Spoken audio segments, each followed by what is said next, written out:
सदियों से इंसान ने मौसम को नियंत्रित करने का सपना देखा है। क्या हो अगर मैं आपसे कहूं कि यह सपना अब हकीकत बन रहा है और इंसान पहले से ही मौसम को नियंत्रित करने वाली तकनीक पर प्रयोग कर रहे हैं।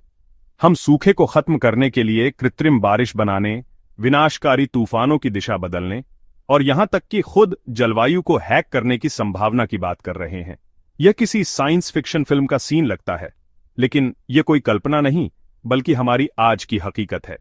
चीन से लेकर अमेरिका और संयुक्त अरब अमीरात तक दुनिया की महाशक्तियां मौसम नियंत्रण तकनीक में अरबों का निवेश कर रही हैं ताकि पानी और खाद्य सुरक्षा पर नियंत्रण हासिल किया जा सके। लेकिन सबसे बड़ा सवाल यह है, क्या यह तकनीक जलवायु परिवर्तन का समाधान है या हम अनजाने में ऐसे खतरों का पिटारा खोल रहे हैं जो मौसम को एक हथियार में बदल सकता है और अप्रत्याशित आपदाओं को जन्म दे सकता है। यह है ऑल अबाउट टेक, जहां हम तकनीक की दुनिया के सबसे बड़े सवालों के जवाब ढूंढते हैं। आज हम जानेंगे कि मौसम को कैसे हैक किया जा सकता है।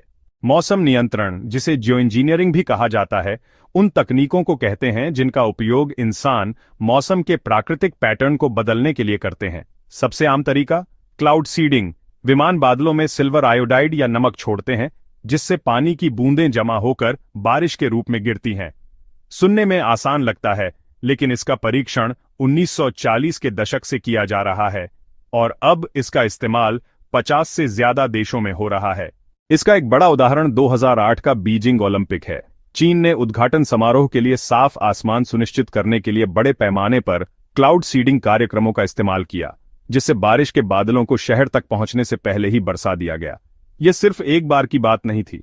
आज चीन दुनिया की सबसे बड़ी मौसम नियंत्रण प्रणाली चलाता है, जिसका लक्ष्य तिब्बती पठार जैसे विशाल क्षेत्रों में बारिश और बर्फबारी को बढ़ाना है। ये एक महत्वाकांक्षी योजना है जो पूरे देश के लिए पानी की उपलब्धता को बदल सकती है। वहीं संयुक्त अरब अमीरात, जो पानी की भारी कमी से जूझ रहा है, एक अलग और भविष्यवादी तरीका अपना रहा है। दुबई में वैज्ञानिक ड्रोन तकनीक के साथ प्रयोग कर रहे हैं जो बादलों को बिजली के झटके देकर बारिश कराती है। इस प्रक्रिया से पानी की छोटी छोटी बूंदें आपस में मिलकर बड़ी हो जाती हैं और रेगिस्तान में बरस पड़ती हैं।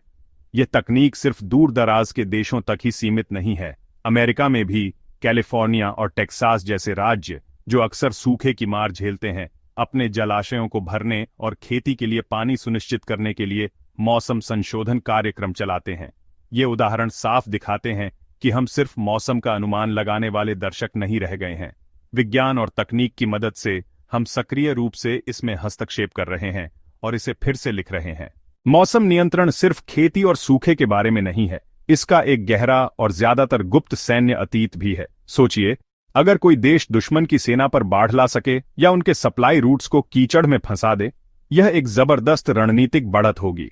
इसका सबसे कुख्यात उदाहरण वियतनाम युद्ध का ऑपरेशन पोपाय है। अमेरिकी सेना ने गुप्त रूप से हो ची मिन्ह ट्रेल के ऊपर क्लाउड सीडिंग की ताकि मॉनसून लंबा और ज्यादा तीव्र हो जाए। इसका मकसद दुश्मन के सप्लाई रूट्स को नष्ट करना और उनकी आवाजाही को रोकना था। और फिर अलास्का में स्थित हेआरपी प्रोजेक्ट है। आधिकारिक तौर पर यह आइनोस्फीयर का अध्ययन करता है, लेकिन इसकी विशाल क्षमता ने कॉन्स्पिरेसी थ्योरीज को जन्म दिया है कि यह गुप्त रूप से मौसम के पैटर्न को बदल सकता है।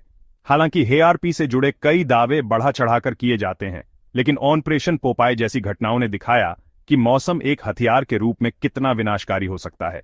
इसी चिंता के कारण 1977 में संयुक्त राष्ट्र ने एक संधि पर हस्ताक्षर किए जो सैन्य उद्देश्यों के लिए मौसम में बदलाव करने पर रोक लगाती है।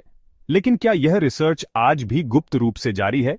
समर्थकों का तर्क है कि मौसम नियंत्रण से यह हो सकता है।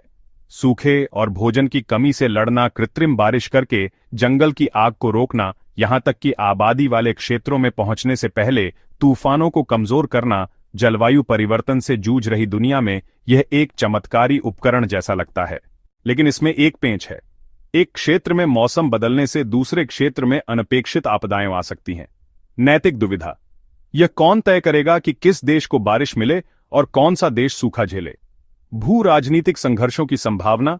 क्या होगा अगर देश एक दूसरे पर बारिश चुराने का आरोप लगाने लगें? और फिर सबसे बड़ा खतरा, पृथ्वी के प्राकृतिक संतुलन के साथ छेड़छाड़ करने से ऐसे दुष्प्रभाव हो सकते हैं जिनका हम अंदाजा भी नहीं लगा सकते।